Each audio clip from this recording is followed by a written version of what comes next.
Education serves as a conduit for the preservation and transmission of cultural heritage, traditions, and values across generations. A sentiment that continues to captivate the minds of the art enthusiasts and writers. This enduring commitment to the cultural continuum remains a key focus for individuals within these creative spheres, leading to the unveiling of Cora Library and Resource Center, officially opened on the 15th January 2024 at Cora View, Freedom Park, Lagos Island. The event brought together key figures from various industries. Highlighting the importance of the newly established center, Chief Kayode Aderioko, chairman of Cora View, shared his vision for the project. The library that we actually are building is a library of the mind. For example, archiving. We've been so poor. Plus, Shilon is doing so much in that area. Gathering valuable historical materials of knowledge. So we want to do our own small bit of archiving. And we think that even this small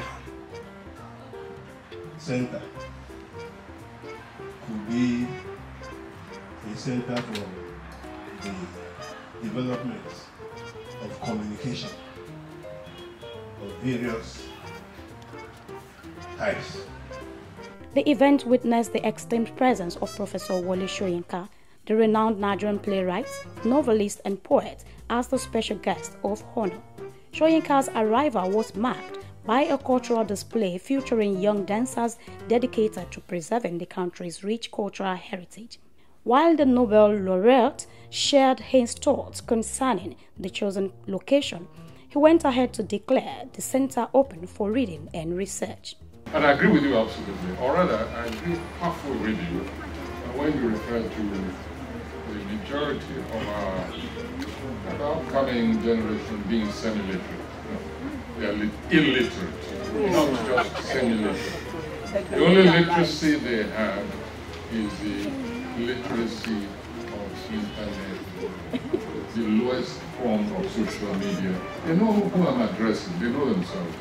And each time I open my mouth, they want to jump in my throat. And I always tell them, I will swallow you even without any wine. So keep jumping in my throat. And so when I say they are illiterate, I don't mean to disagree with you. I'm just stating the real fact. We are breeding a generation of illiterates.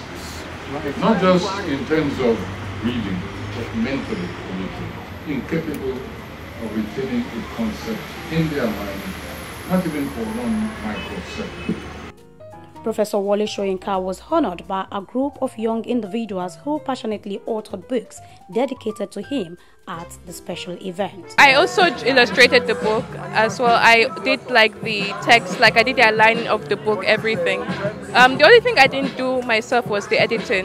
That was by Professor Dol Johnson that helped me edit the book for me. I want my books to be out there globally. I want to be an accomplished author. I want to be able to also diversify myself into like streaming as well. Streaming like platforms like Netflix and all of that. I want to make something like that as well. Let's say probably from kindergarten when she started writing, because every time she sees a plain paper and she just starts scribbling on it. So when I notice, I buy exercise books and I give her to feel free. And up to date, I have copies of those. Reading other notes, reading other stories, I felt like, can't I make up something that other people read? So reading all those fairy tales, animal stories, I felt like writing my own as well. Like, this is for 5 years now. Because I started when I was 8 and I'm currently 13 years now. It started when he was much more tender. When he was in nursery 1, he started reading. He can read novel. So when I saw this potential in him, I buckled up. My future dream for him, and why I also came to this place, I want him to be the Wole Soyinka of his own time. Number 2, Wole Soyinka. The unveiling of Cora Library and Resource Center featured diverse activities, from poetry renditions, play to granting of interviews. The event was not only intellectually enriching, but also brought a cultural flair, with refreshments served from a distinctly cultural standpoint, adding a touch of fun to the event. It's a work in progress, obviously. It's sourcing all manner of material for us to be able to be self-sufficient or to be more enlightened and up to date about our culture, about this continent which is massive. Africa, if we understand it, was the first frontier. It is the reigning frontier. Don't be fooled by our paralysis of analysis also. Our paralysis because we think that all we have to do is go and get a degree and that's all done. You've got to work. You've got to get your hands dirty. You've got to exercise your mind. You can't afford to be complacent. You have to keep digging and finding out.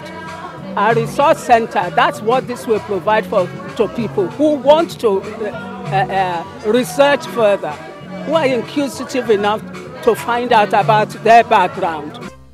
Grace Komalafe, Souk News.